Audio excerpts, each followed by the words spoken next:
Buenos días, mi nombre es Gonzalo Fernández, soy gerente de desarrollo de productos para DASA Genomic. Antes de presentar a nuestra invitada, me gustaría agradecer al comité organizador de la LAG y las sociedades participantes por la organización de este congreso. En esta oportunidad me corresponde presentar a la doctora Michelle Migliavaca, que hará una charla de las aplicaciones de la técnica de secuenciación de exoma completo para el diagnóstico humano con foco en sus nuevas perspectivas y aplicaciones. La doctora Miglia Vaca es graduada en Medicina de la Universidad de San Francisco, realizando su residencia en Genética Médica en la Universidad Federal de Sao Paulo y es doctora en Ciencias de la Universidad Federal de Sao Paulo. Aparte de sus labores de investigación en dolencias raras con metodologías de secuenciamiento de próxima generación, también realiza apoyo y gestión de pacientes en DASA en Brasil. Una vez finalizada la presentación, no duden por favor en hacer preguntas, ya que estas enriquecen la discusión posterior. Adelante, doctora Emilia. Olá, boa tarde a todos. Muito obrigada. Buenas tardes a todos. Muchas gracias por la presentación. Me gustaría agradecer también la oportunidad de venir a conversar con ustedes hoy y nuestro enfoque, que sería las aplicaciones diagnósticas de la secuenciación de nueva generación. Entonces voy a empezar primeramente contextualizando por qué llamamos esto de nueva generación. Porque ya existía una metodología de secuenciación de ADN que se desarrolló por Frederick Sander en la década de los 70, que es este señor que aparece aquí en la imagen. Esta metodología todavía se considera como el estándar de oro cuando se habla de secuenciación de ADN, pero hay otras limitaciones. Entonces, para cada fragmento de ADN que se analiza, es necesario diseñar algunas cosas. Yo tengo una capacidad limitada del volumen del ADN que logro secuenciar. Por lo tanto, había una necesidad de mejora de esta metodología. Por lo tanto, con el desarrollo especialmente de metodologías de bioinformática y la capacidad de plataformas secuenciales en masa del ADN, hubo entonces el tema de la metodología de nueva generación. Por eso se llama así, porque ya existía la primera generación, que es la secuenciación de Sanger. Aquí tenemos una imagen mostrando en el lado izquierdo cómo es el flujo de una secuenciación por Sanger. Esta secuenciación evolucionó mucho a lo largo del tiempo. Hoy hay plataformas que hacen la electroforesis de forma automatizada. Solamente para que se hagan una idea de cuál fue la principal ganancia de esto, de la transición, tuvimos una secuenciación del genoma humano. El proyecto se hizo por secuenciación de Sanger y se demoró 10 años. Hoy, para realizar la misma secuenciación del genoma, me demoro menos de 24 horas. Es la capacidad de ganancia que tuve. El doctor Frederick Sanger, el primer genoma completo que secuenció, fue un genoma viral que se llama de FIEX. Tomó un año, se demoró un año en hacer la secuenciación y actualmente este genoma de FIEX entra a toda la reacción de secuenciación de nueva generación como un control para que sepamos si ese experimento funcionó o no. Y este genoma se secuencia en pocos minutos. Tuvimos entonces una graduación de tiempo y capacidad de secuenciación muy grande. Aquí un resumen con algunos pasos, ¿cierto? ¿Cómo es el esquema de una secuenciación de nueva generación? Por supuesto que no vamos a estudiar todo, pero solamente para que nos hagamos una idea general. Empezamos del ADN nuclear y lo primero que tengo que hacer es una fragmentación de este ADN. Lo que vemos aquí en este siguiente paso. Esta fragmentación ocurre de manera aleatoria. ¿ok? Y yo puedo hacerlo usando una metodología por encima que hacen que rompen, o de manera mecánica logro hacer ese quiebre. La idea acá es que debo tener fragmentos pequeños de ADN. Por lo tanto, es una metodología basada en short Windset. ¿Cuál es el tamaño de este fragmento? Algo alrededor de 150, 250 pares de base. Pero ese es el tamaño del que hablamos de fragmento. Después que el fragmento se rompe, ¿cierto?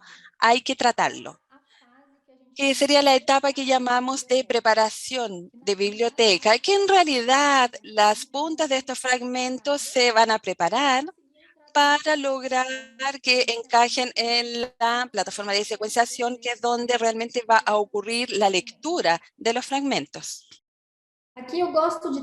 Aquí me gusta mostrar este paper, que es del año 2010 y que considero como uno de los papers semi-más del uso de la secuenciación en la investigación de enfermedades genéticas.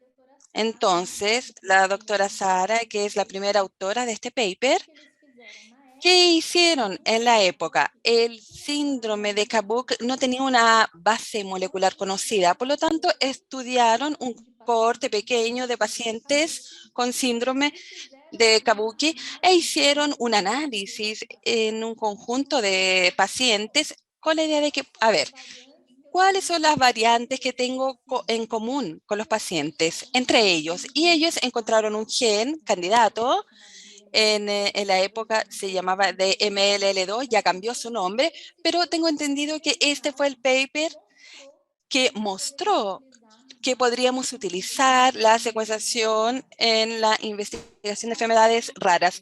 ¿Y por qué muestra este paper? Su publicación es del año 2010. Este año, estamos en 2021, en Brasil, la secuenciación de exoma se incluyó dentro del rol de NS, es decir, las aseguradoras de salud pagan por la secuenciación del exoma. Tenemos una brecha entonces de más de 10 años de esta traslación de un paper de la ciencia a la práctica clínica. Yo creo que es importante que tengamos la idea de este tiempo, de esta brecha, de este gap, porque debemos aunar esfuerzos para disminuir esta brecha, para que lo que vemos dentro de la práctica de investigación y ciencia no tome tanto tiempo, para que tenga su aplicación dentro del ámbito diagnóstico. A ver, hagamos algunos conceptos para que entendamos un poco mejor el exoma. De hecho, vamos a analizar una fracción del genoma humano. Entonces, nuestro genoma tiene alrededor de 3.000 millones de pares de bases y el exoma, como el propio nombre lo dije, va a analizar solamente los exones. Por lo tanto, recordemos, aquí nuestra cinta, nuestra cadena de ADN, tenemos algunas partes intercaladas que no son codificantes, que aquí en la imagen está en gris, en las regiones codificadoras y funcionales que están aquí en café oscuro. El exoma va a analizar solamente esta parte, que llega a 1,5% del ADN total. Esta es una información que siempre me gusta enfatizar, porque no todos tienen este porcentaje en mente al hablar del exoma.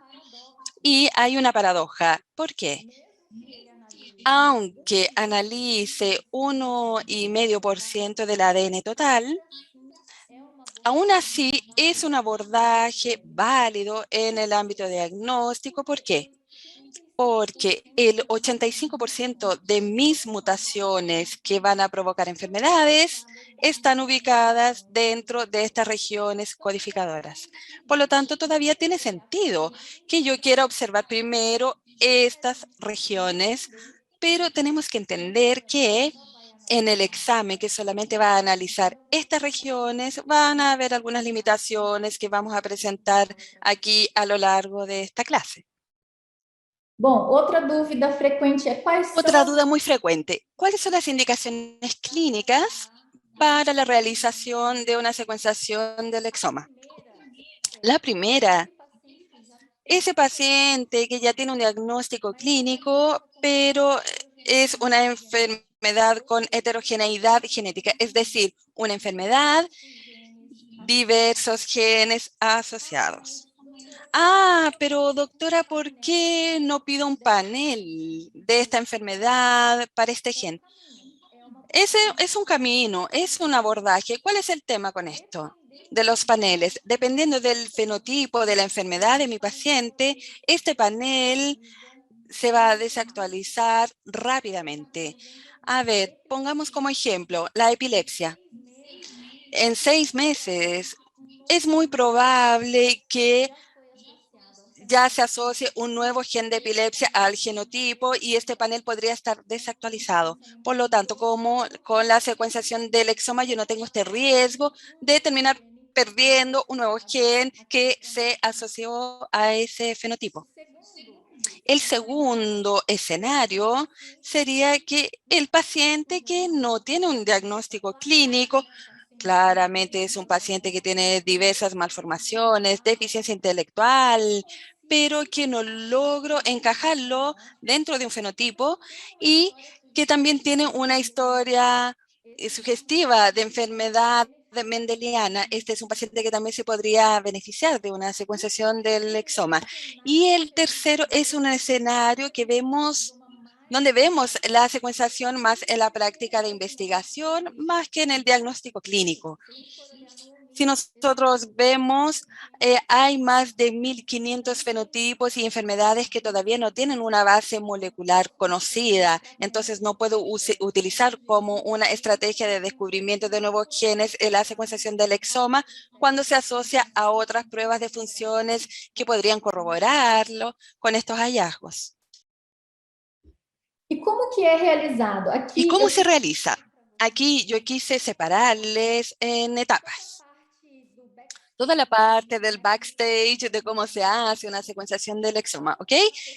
¿Quiénes son las personas involucradas? Yo creo que es importante tener una idea porque no se trata solamente de que el paciente entra y sale un informe. Hay todo un camino para lograr hacer un examen de alta complejidad. Por lo tanto, primero puse la parte donde hablamos de una vista, que sería la secuenciación en sí, lo que se hace en la parte del laboratorio. La persona que va a liderar esta etapa, por lo general es un técnico en biología molecular y él va a hacer todas esas etapas que involucran la fragmentación del ADN, la preparación de la biblioteca. Hay que hacer una captura. Aquí ya voy a entrar algo importante, la captura. La captura no es más que separar mis exones del restante del ADN, ¿ok? Esto es la captura. Y después el paso que sería de la secuenciación en sí.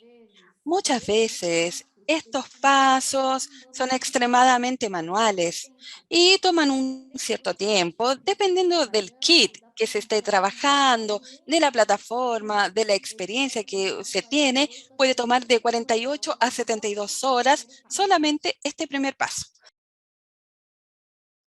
Aqui só ilustrando, né, o que a gente já comentou. Aquí lo que ya comentamos, ¿cierto? Parto de mi ADN genómico, voy a fragmentar, perdón, volviendo. Voy a hacer la preparación de las puntas, de la biblioteca y dejarlo listo para entrar a mi secuenciador, que sería mi plataforma. La secuenciación es por síntesis, es decir, a medida que mis nucleotidios complementarios se agregan, yo voy a ir formando la segunda cadena o cinta de ADN. Y ahí la gran cosa es detectar cuál es la base que se está incorporando. Y cómo esta detección se hace podría variar de una plataforma a otra. En el ámbito diagnóstico clínico hay algunas plataformas disponibles. La mayoría de ellas trabaja con dos formas distintas de identificación. Una es la emisión de fluorescencia Cada base tendrá una fluorescencia distinta y otra sería por detección de pH. Dependiendo del tipo de puentes de hidrógeno que voy a tener de una base a otra, yo sabré cuál es la base incorporada. Vamos a tener ciclos intercalados de lavados, en promedio son 100 ciclos, porque toma en consideración el tamaño del fragmento. Recuerden que dijimos que vamos a trabajar con fragmentos de ahí de 100 a 150 pares de base, y es una secuenciación doble. Va de 5 líneas a 3 líneas, y después se hace 3 líneas, 5 líneas.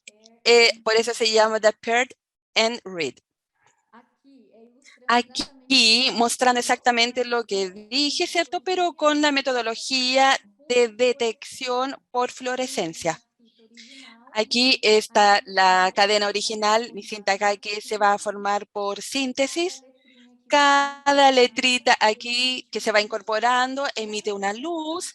En realidad, la plataforma no es más que una gran cámara que va a ir tomando fotos de esto, y yo voy a identificar cuál fue la base que se agregó, y con ello voy a poder armar mi secuencia de ADN.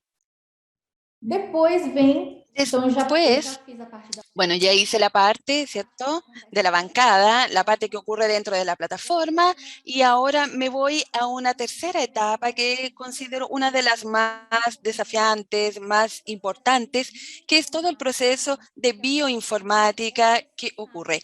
Es necesario, por lo tanto, que yo tenga un bioinformata dentro del equipo para que haga la coordinación de esta etapa, porque tengo que tomar ese dato bruto, que no es más que la secuencia de letras, y que en ese primer momento no es entendible o visible al ojo humano, y convertirlo en una tabla de Excel donde yo pueda analizar. Para poder hacer todas estas etapas, hay diversos datos de informática utilizados, y el primer paso es lograr hacer la alineación de estos pequeños fragmentos al genoma de referencia. Entonces, pensemos en este desafío. Dijimos que estoy trabajando acá con fragmentos de 150 pares de base, y tengo un genoma de 3.000 millones de pares de base. ¿Cuál es la posibilidad de que yo acierte este pequeño pedacito dentro de un genoma que es extremadamente repetitivo y complejo? La posibilidad de que lo ponga en un lugar equivocado es muy grande. Entonces, debo tener un sorter que pueda incluir todo este cálculo de error y que haga esa alineación de la mejor manera posible. Y después que logre alinear mi genoma de referencia, voy a tener que hacer un match de todo con mi referencia, que es distinta, que es lo que es la llamada de las variantes. Y por eso hoy está en desuso hablar mucho de mutación. Hablamos de variantes, y las variantes después serán clasificadas si son patogénicas, si son benignas. Cuando hablamos aquí en variantes, porque todo lo que varía de mi genoma de referencia, todo lo que es distinto a mi genoma de referencia. Después voy a hacer las anotaciones de las variantes que van a ajustar las informaciones para decir, bueno, ya, esta variante es candidata para que yo piense en el fenotipo de mi paciente o no. ¿Ok? Aquí me gusta mostrar también este diagrama. Aquí la idea no es que nadie sepa hacer esto, pero es importante saber los nombres de los archivos de informática, porque en algún minuto podría tener que lidiar con una solicitud de alguno de estos archivos. Entonces, caminando aquí con ustedes, el dato más bruto que tenemos es el FASTQ, que tiene otro nombre también para este archivo, que es el dato más bruto. Eso es solamente la secuencia del ADN junto con el control de calidad de la secuenciación. A partir de ahí tendremos la alineación. Vamos a pasar por diversos procesos de bioinformática para excluir duplicatas de PCR que podrían ocurrir, la llamada de variantes, ¿cierto?, la anotación, y al final voy a tener un archivo que se llama de BCR, que es similar a un gran archivo de Excel con las diversas informaciones biológicas de estas variantes. Muy bien. Entonces hablamos de la bancada, del secuenciador, de la bioinformática y ahora vamos a entrar a la interpretación del examen. En nuestro laboratorio se hace de parte de médicos genetistas y médicos y es un examen interpretador y observador dependiente. ¿Por qué? Para que se hagan una idea, para cada exoma que se hace, al final yo espero tener en promedio 18.000 variantes. Entonces, mi desafío es salir de 18.000 variantes y llegar a una que explique el cuadro clínico del paciente. ¿Cómo lo hago para salir de 18.000 y llegar a una? Voy a tener que ir filtrando, aplicando filtros. Entonces, por ejemplo, si yo estoy lidiando con una enfermedad rara, voy a mirar las variantes que son comunes en la población, no, ya las voy a excluir, eliminar. Si estoy pensando que, por ejemplo, mi enfoque es 85% va a estar dentro de la región codificadora, voy a fijarme en las variantes que están en regiones sintrónicas, no, en un primer momento también las voy a excluir. Voy a querer ver las variantes sinónimas que no van a impactar mi proteína, no. Entonces voy aplicando estos filtros para lograr llegar a un número menor y luego hacer esta correlación con el fenotipo del paciente.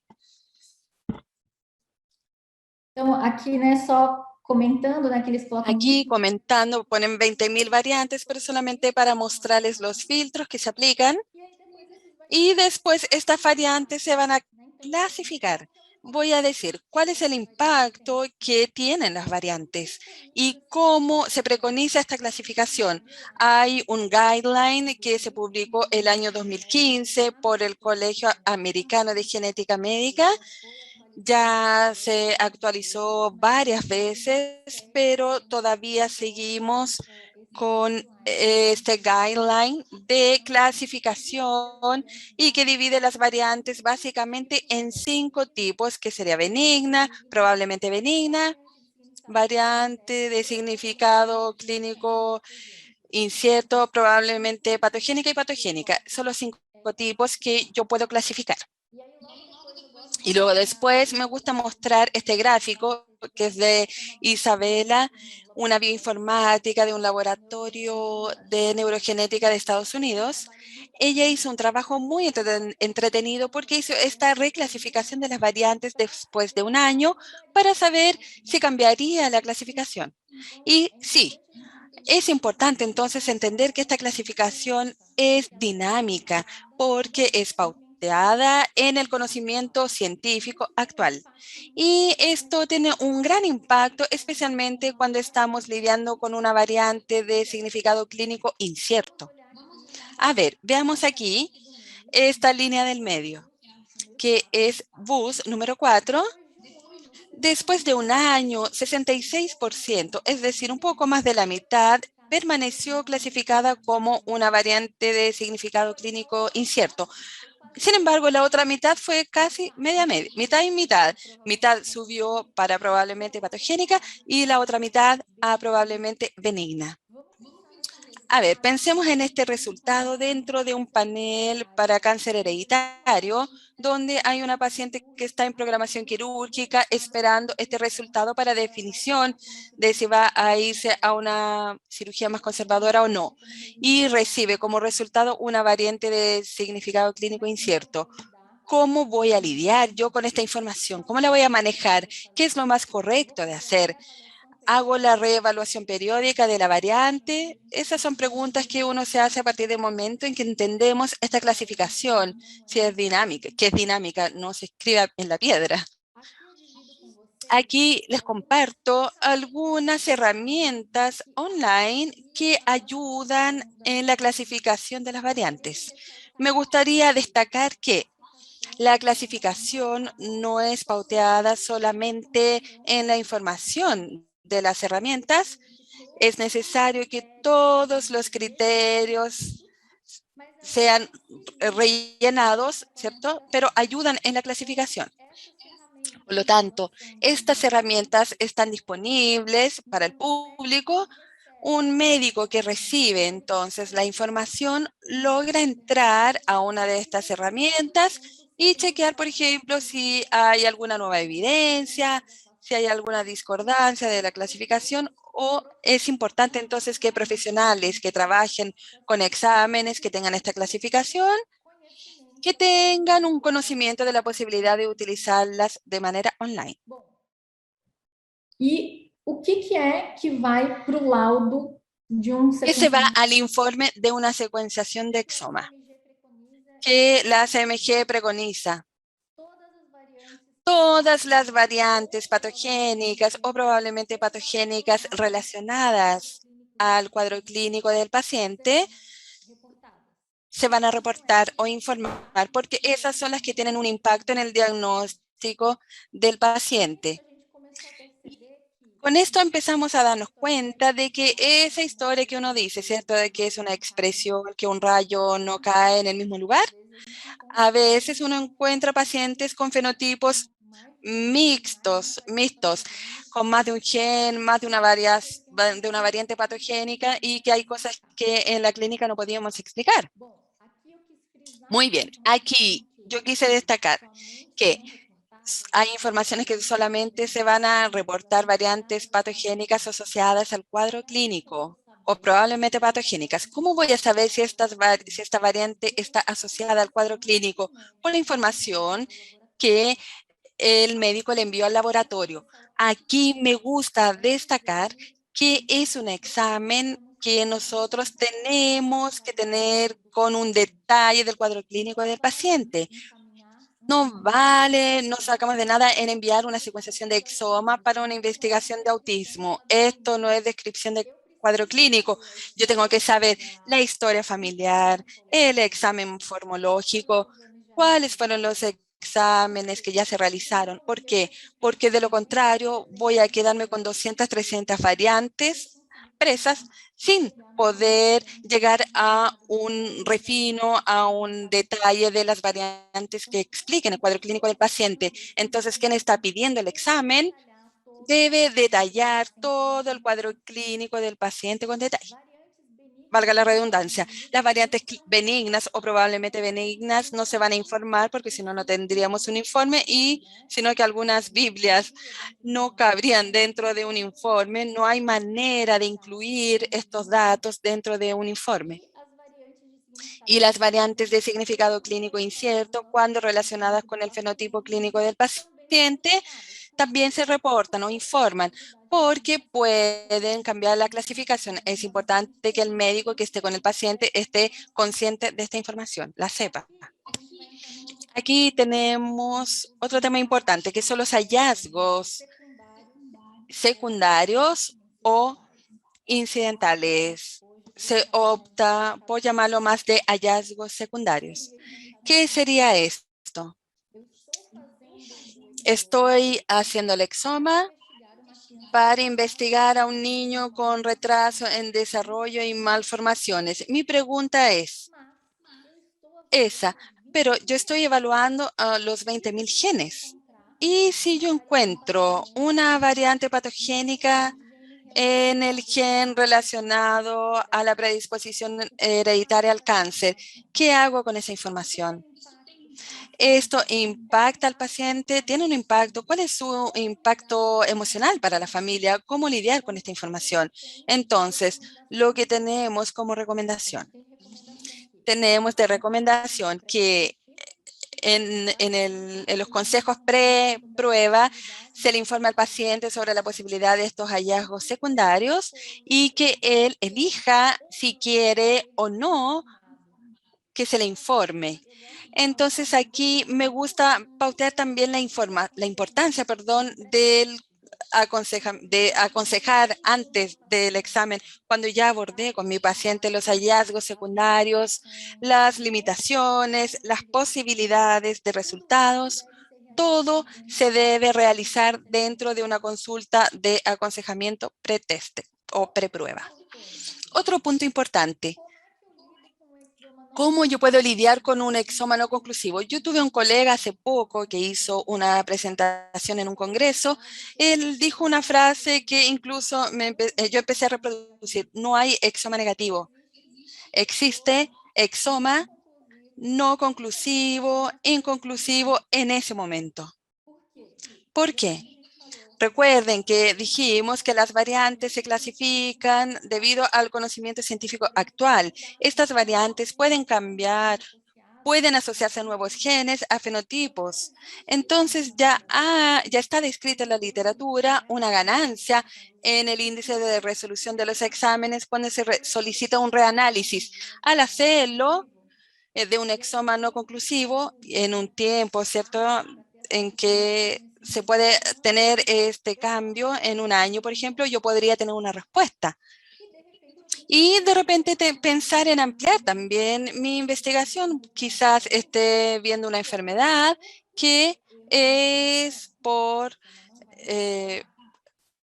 metodología de metilación o por expansión de trinucleotídeos, si está con un cuadro de ataxia hereditaria, la posibilidad de lograr identificar el exoma es muy pequeña porque la gran mayoría de ellas son por expansión de trinucleotídeos, donde no logro tomar el exoma porque estoy lidiando con fragmentos pequeños en mi ADN y no logro hacer esta repetición. No puedo verla de nuevo. Los mosaicos también son otro tipo de limitaciones. Y acá me gusta también hablar del tema del índice de resolutividad, que es otra información que es importante que se la demos al paciente dentro del aconsejamiento preprueba. En promedio esto va a variar mucho de laboratorio a laboratorio, del fenotipo clínico del paciente, pero en promedio la mitad de los exomas permanecen sin una conclusión diagnóstica en ese primer momento. ¿Por qué pasa esto? Lo primero fue de la primera imagen que mostramos. Yo estoy viendo 1,5% de mi ADN. Segundo, recuerden que hablamos de la captura del filtro, ¿cierto? Que separa mi exón del resto de mi ADN. Este paso de esta captura no es uniforme. Yo podría haber perdido mi variante candidata en el medio de este paso mientras se hace ese filtrado. Quizás está en una parte no secuenciada. Podría estar dentro de una región regulatoria, podría ser un mosaico y los otros temas que hablamos en la diapositiva anterior. Aquí también tenemos la incorporación de nuevos abordajes dentro de la secuenciación de nueva generación. ¿Cómo lo hacíamos? Hacíamos un UAI para evaluar las variaciones y después una secuenciación de exoma para evaluar las NBs, Single Nucleotide Variants. Y ahora tuvimos una fusión de estas metodologías, todavía con limitaciones, pero logro evaluar estas CNVs debido a la profundidad de cobertura. Entonces, estos fragmentos en azul son los shorts, son fragmentos de lectura y dependiendo de la profundidad, yo puedo decir si en esa región voy a tener duplicaciones o no. Es un desafío de bioinformática muy grande lograr analizar CNVs porque debo tener una cobertura muy buena y como hablamos de exoma, ¿cierto? Tenemos una cobertura lineal que es en promedio de 100 veces. Cuando yo hablo en paneles menores, donde logra llegar a una cobertura de 500, 800 veces, esta detección CNV logra ser mejor.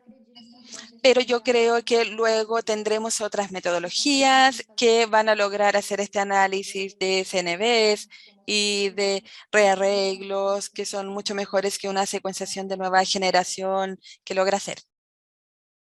Otra posibilidad es a gente, então, não fazer a captura. Otra posibilidad es no hacer la captura y secuenciar entonces mi genoma como todo. 3.000 millones de pares de bases.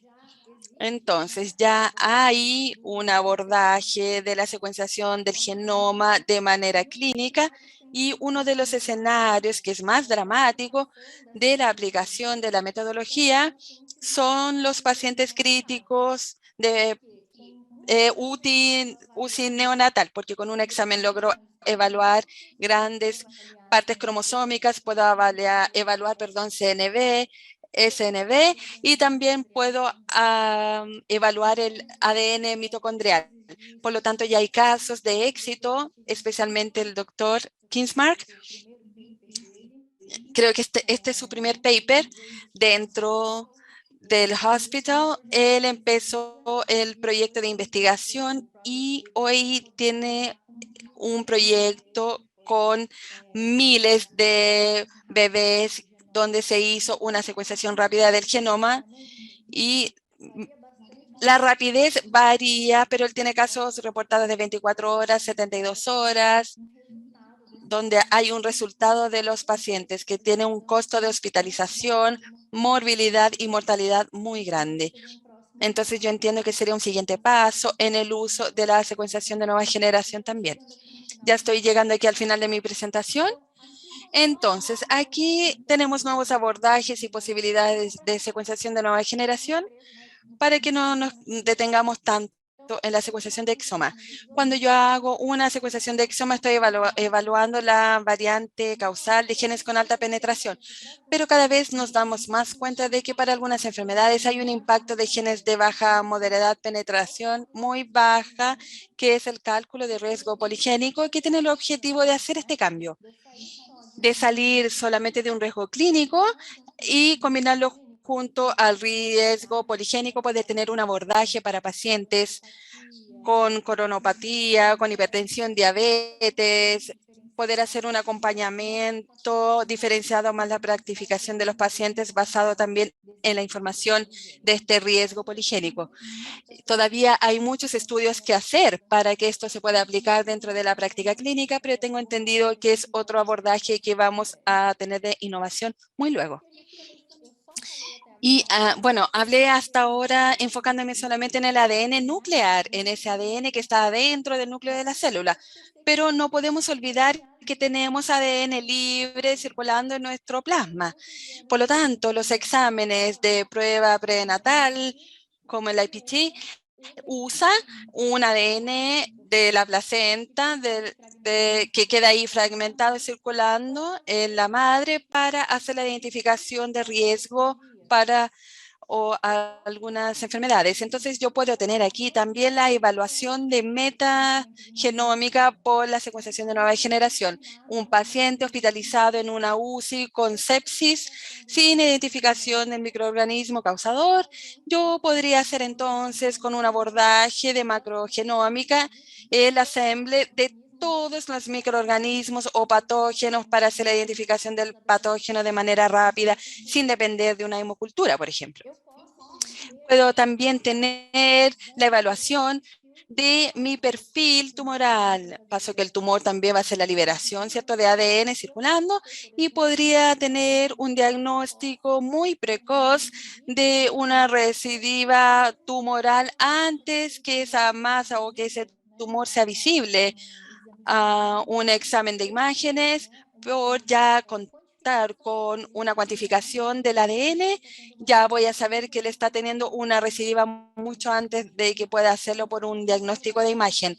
Entonces, estos son otros abordajes de secuenciación de nueva generación. Terminando aquí, entonces, me gustaría dejarles una pregunta que he hecho bastante. Este es el círculo dorado de un autor que se llama Simon Sinek, que escribió un libro que se llama Empiece por el porqué. Y él pone como lógica que es muy fácil que digamos lo que hacemos. Ah, yo soy médico. Es muy fácil también decir, pero ¿cómo lo haces? A ver, yo hago clases, atiendo pacientes, trabajo en un laboratorio, pero ¿por qué haces lo que haces? ¿Qué es el propósito? Y él dice que cuando nosotros tenemos eso muy claro, es lo que nos mueve, es lo que hace que despertemos todos los días, incluso cuando no estamos en las mejores condiciones y sigamos adelante. Mi objetivo para mí está muy claro. Tengo un objetivo de vida, un propósito que es disminuir la jornada diagnóstica de los pacientes con enfermedades raras. Por lo tanto, para que yo esté aquí hoy con ustedes, es una oportunidad. Si logré impactar por lo menos a una persona y que va a encontrar a un paciente con enfermedad rara y lo ayude en esta jornada, yo voy a cumplir con mi objetivo de hoy. Entonces, me gustaría agradecer inmensamente por su atención y quedaré a disposición para las dudas y preguntas. Gracias.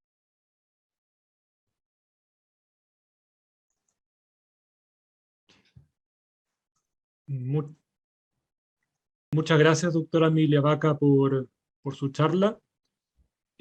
Aquí tenemos algunas preguntas de parte de la audiencia. Una pregunta que se encuentra muy relacionada a algo que yo creo que es muy interesante es, en los casos de los recién nacidos con presentación clínica severa, ¿se recomienda un panel por sobre exoma pensando en urgencia de resultado?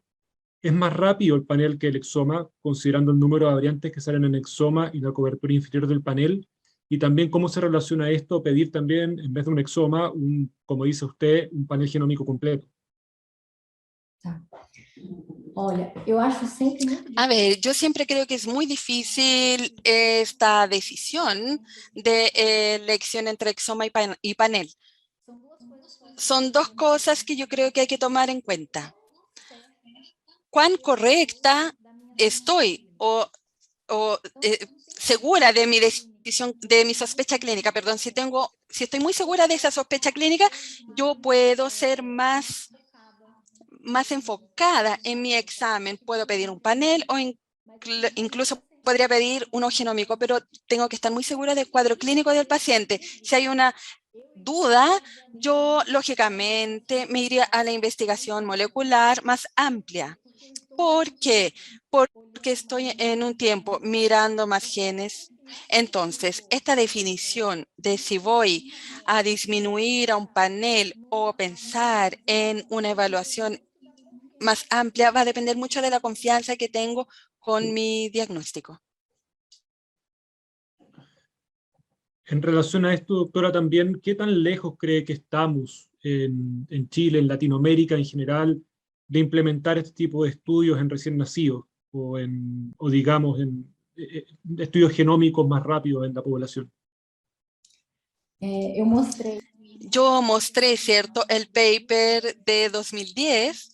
Nosotros siempre tenemos una brecha muy grande de implementación de estas nuevas tecnologías y en traerlo a la práctica o llevarlo a la práctica, pero yo creo que estamos disminuyendo este tiempo, lo estamos acortando. Les mostré, ¿cierto?, nuestra experiencia como laboratorio.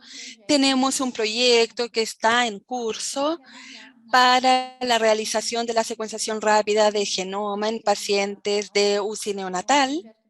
Es un proyecto con concepto que empezamos a abordar y la idea es traer envasamiento base, principalmente de impacto en costo de hospitalización, impacto en el manejo clínico y tratamiento, para que esta cuenta del costo del examen versus esos demás costos se haga para que las personas entiendan que vale la pena hacer una prueba, quizás sea un poco más costoso, porque ¿cuál es el valor de un paciente hospitalizado dentro de una UCI neonatal? Seguramente es mucho más caro que la realización de este examen. Es un paciente que queda hospitalizado cuántos días, cuántos meses en una UCI. Y esta cuenta es la que tenemos que empezar a hacer y la tecnología ya está disponible. ¿Por qué no implementarla si va a tener un beneficio? Entonces yo creo que eso es lo que tenemos que empezar a trabajar, traer esta información. Yo creo que cuando esto esté más claro y visible para todos, se va a desenredar y vamos a tener una mejor visión. Otra pregunta interesante que hicieron desde la audiencia es, ¿cuál es el criterio para instaurar ese genoma de referencia con el cual se compara, digamos, o se ven las variantes? ¿Cómo se determina este genoma? Então, o genoma de referência. A ver, el genoma de referencia que utilizamos es el HG. Está el HG38, que se puede encontrar en el CSI, pero en realidad este genoma de referencia se elaboró hace mucho tiempo y hecho por varias personas, no solamente por una. Está ahí James Boxon en el medio, el genoma de James, que fue uno de los primeros genomas secuenciados. Por lo tanto, decimos que es un genoma de referencia, pero en realidad son diversos individuos que se utilizaron para elaborar esta referencia, tomando en cuenta la diversidad. Entonces hay personas de distintas etnias, pero usamos como referencia el HG. También, y en relación a esto de las variaciones, los genomas de referencia, ¿cuán importante es considerar contar con bases de datos locales, de genomas locales para la población? Porque muchas veces uno ve bases de datos de Estados Unidos, de poblaciones europeas, y de repente no ve tanta base de datos latinoamericanas, de Brasil, de Chile. Entonces, ¿qué tan importante es incorporar, digamos, esa información, esa diversidad genética en esto?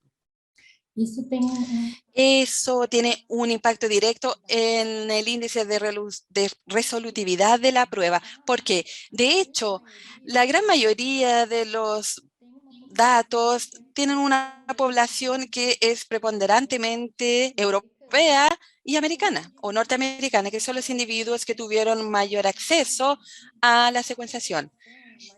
La población latinoamericana todavía es muy poco secuenciada. Por lo tanto, todas las iniciativas que contemplan la secuenciación de esta población es muy importante para que logremos establecer nuestras propias bases de datos, porque hay diferencias étnicas que podrían impactar la clasificación de las variaciones o variantes. Muchas veces puede jugar de manera equivocada una variante como rara, solo porque en la población europea es rara, pero en la latina es común y quizá esté haciendo una inferencia equivocada. Entonces, en el laboratorio de DASA tenemos un proyecto del ADN de Brasil donde la intención es hacer la secuenciación del genoma de esta población para poder ayudar en la formación de estas bases de datos, y una de las ganancias claras es la mejoría de nuestro índice de resolutividad de los exámenes. En ese sentido, doctora, y me gustó mucho su comentario acerca de la resolutividad, ¿qué se puede hacer en la práctica clínica para mejorar esta tasa, pensando en diagnósticos más precisos? Porque, como dijo usted, no solamente es importante, digamos, la parte de la técnica o la secuenciación como tal, sino que también la información que se puede proveer. ¿Qué sería necesario para poder aumentar esa resolutividad? Sin duda alguna, lo primero es obtener información clínica completa del paciente. Mientras más informaciones tenga del paciente, mayor será mi tasa de diagnóstico. Por lo tanto, si yo recibo una secuenciación de exoma para evaluar el autismo, solamente voy a tener esto para usarlo como filtro. Ahora, si yo tengo autismo con perímetro cefálico aumentado, con orejas anteriorizadas, con una historial familiar, voy a tener mucho más datos para filtrar. Esto tiene un impacto muy grande en cómo estoy haciendo el análisis. Sin duda, el primer punto es información clínica de calidad. Otros abordajes que se pueden hacer para la tasa de resolutividad. Aquí solamente les hablé del exoma del paciente, pero puedo realizar el exoma del trío, que es el paciente, el padre y la madre. Entonces, cuando yo evalúo el exoma del trío, no voy a tener un resultado para el papá y para la mamá. No ese es el objetivo, pero voy a usar las variantes del padre y de la madre para filtrar los del paciente. Entonces, a ver, el papá también tiene esta variante, pero, y él no tiene el fenotipo. Entonces ya puede descartar esa variante que antes no lograría hacerlo. Entonces yo puedo también mejorar mi resolución, mi calidad cuando realizo el exoma del paciente en el trío, en el padre, en la madre y en el paciente. Otra pregunta a la audiencia, doctora, que es bien técnica, pero es importante, es cómo se manejan los pseudogenes que comparten gran parte de la misma secuencia con los genes originales. ¿Cómo uno diferencia estos pseudogenes del gen que efectivamente uno está buscando? Essa pergunta é pegadinha. Esa pregunta es una trampita que me hicieron, pero es una persona que sabe que la secuenciación de nueva generación no es buena para evaluar un pseudogen o genes distintos. A ver, tomemos un gen de la atrofia muscular de columna. Si hago una secuenciación de nueva generación, no puedo decir si es el SMN2 o SMN1. Para estos genes, entonces, lo ideal es que se complementen con otra metodología. Por lo general, la mejor metodología es PCR Long Venture, que debo tener fragmentos más grandes para la evaluación. Entonces, ¿cuál es mi sugerencia? Si el fenotipo del paciente es compatible con alguna enfermedad que tenga gen de automología, que se haga otra metodología aparte, que no depende solamente del exoma, porque podría sí perder este análisis. NGS no es una buena metodología para este tipo de evaluación, ¿ya? Aunque se haga el uso de software de informática, todavía es una de las limitaciones en la metodología todavía. Una última pregunta, doctora, que hizo la observación en su presentación que de antes de solicitar un examen de este tipo, un exoma, un genoma completo, es necesario o sería indicado solicitar asesoría genética al paciente. ¿Qué tan necesario cree usted que es este aconsejamiento? ¿Qué se debe cubrir para que este paciente no sienta ansiedad? Porque finalmente uno le está entregando información importante para el paciente que puede afectar su vida. Sim. Eu falei, Sí, yo hablé en la presentación del aconsejamiento pre-prueba. No necesariamente tiene que hacerse por un médico genetista, sino que esto hay que hacerlo con el paciente por parte del médico que va a pedir el examen, y él debe abordar estos temas de hallazgos secundarios, la tasa de resolutividad. Pensemos que es un examen que tiene una inversión grande, en un plazo grande quizás, y con un resultado no conclusivo. Si uno ya le dice antes al paciente que está la posibilidad, esa ansiedad, esa desilusión que podría tener, ya se puede trabajar con anticipación. Entonces, es ese famoso de lo que combinamos, no sale caro. Lo que uno se pone de acuerdo no sale caro, es traspasar toda la información al paciente de antemano, porque uno también lo va a empoderar para que tome las decisiones. Por lo tanto, yo entiendo que el aconsejamiento preprueba o preexamen es una pieza fundamental dentro de este proceso de investigación, porque se le van a dar las informaciones técnicas, pero también se va a trabajar con este tema que usted dijo, el impacto emocional que tiene la prueba, el examen. Hoy tenemos la posibilidad aquí en Brasil de pedir por medio de las fuentes pagadoras, pero muchas veces el paciente va a va a sacar de su bolsillo el dinero, y es una gran inversión. Entonces, lo mínimo que podemos hacer es tener el tiempo de explicarle al paciente todas las etapas y posibilidades para llegar a un acuerdo con el paciente. Esa sería la mejor forma de hacerlo. Entró una pregunta también a través del chat, doctora. ¿Cuál es el proceso por el cual una variante significa un cierto cambio a benigno patológica? ¿Cuántos pacientes deben reportarse para que este cambio se realice?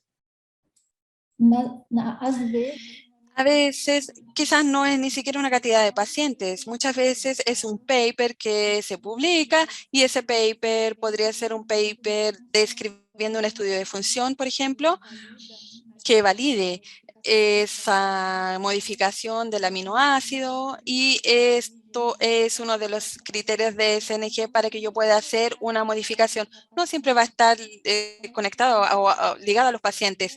Cuando vemos los criterios de SNG, hay varios tipos. Hay base de datos, pacientes, están los estudios de función, y va a depender de los criterios. Por eso, esa actualización se puede ocurrir de manera periódica, y esta reevaluación es muy importante. Por otro lado, habló también de analizar el trío de pacientes, que habla usted de la tríada padre, madre, hijo, que al paciente solo. ¿Es mejor siempre hacer esto? ¿Es en algunos casos más indicado? ¿Cuál es la mejor forma de proceder? De forma geral, De forma general, siempre vamos a tener una tasa de resolución mejor en el trío que en el paciente solo. Dependiendo del fenotipo y del historial familiar, a veces es mejor secuenciar, por ejemplo, a los hermanos, hermanos afectados, hermanos no afectados, pero va a depender del caso. Ante una sospecha de una enfermedad recesiva, dominante, de los familiares que tengo disponibles, quizás dentro de algunas estructuras o sospechas, el trío no sea lo mejor. Quizás sea mejor secuenciar al hermano del paciente, pero de forma general, secuenciar el trío, yo tengo ahí más informaciones que secuenciar solamente al paciente. Entró muchas gracias por las preguntas digamos, de la gente que asistió a la charla. Por tiempo, esta va a ser la última pregunta. Mencionó las calculadoras de variantes, Barsom, Franklin, etcétera. ¿Cuál es su opinión de la utilidad de estas herramientas? ¿Cuánto queda sujeto a la interpretación del usuario? ¿Y cómo podríamos mejorar la interpretación, en especial, de las BUS? como eu coloquei, Sí, como lo dije, la clasificación de la variante, perdón, no puede pautearse solamente según el resultado de las calculadoras. Hay que tomar en cuenta todos los criterios de SNG. Las propias calculadoras han estado obteniendo mejoría, ¿cierto? Entonces yo puse la primera que era el intervario y hoy tenemos Franklin. Son calculadoras muy distintas que toman en cuenta cada vez más, hacen toda una barredura de la literatura que está disponible y esto nos ayuda bastante. Pero yo creo que depende mucho también de la experiencia que tiene el analista para la clasificación. Mientras más se clasifique, mejor será en esa clasificación, ¿ok? Entonces, yo creo que es una combinación de factores, de tener acceso a buenas bases de datos, tener una experiencia en clasificar y poder también tener la ayuda de esas calculadoras. Por lo tanto, ellas ayudan. Yo creo que debemos, sí, entrar y chequearlo siempre, pero una indicación es no tomar en cuenta solamente las calculadoras para hacer la clasificación de una variante. Bueno, doctora Miglavaca, me gustaría agradecer su tiempo, su disposición a responder las preguntas. También agradecer, como dije en un principio, al comité organizador de la LAC y a las sociedades participantes. Y de esta manera vamos a dar cierre a la charla auspiciada por DASA. Muchas gracias, doctora, y que tenga un buen día. eu que agradeço a oportunidade. Yo agradezco por la oportunidad y que tengan todos un muy buen congreso. Muchas gracias.